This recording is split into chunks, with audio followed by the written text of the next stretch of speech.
мектеп атындағы нөмірі 7-ші коммуналдық мемлекеттік мекемесінің 6 А сынып оқушысымын. Есімім Жексенбай Аяулым.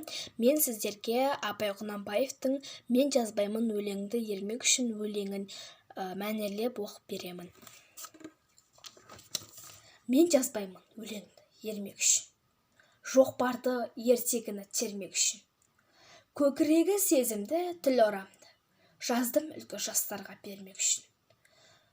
Бұл сөзді тасыр ұқпас талап тұғар, көңілімнің көз ашық сергек үшін. Түзугел қисық қырың келмей, сыртын танып іс бітпес сірін көрмей. Шу дегенде құлағың тосаңсиды, өскен соң мұндай сөзді бұрын көрмей.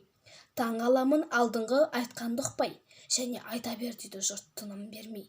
Сөз айттым, әзірет әлі айдаһарсыз, мұнда жоқ алтын иек саралағыз. Кәрілікті жамандап, өлім тілеп, болсын деген жерім жоқ жігіт арсыз. Әсіре қызыл емес деп жиренбеңіз, түбі терең сөз артық бір байқарсыз. Батырдан барымташы туардан ғой, қызшыл да қызықшылды әурежан ғой. Арсыз, малсыз, ақылсыз, шаруасыз, әрі елірмелік маскүнем бай қалған ғой.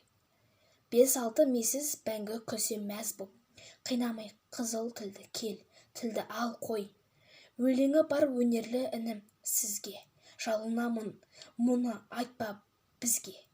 Өзге түгіл өзіңе пайдасы жоқ, есіл өнер қор болып кетер түске.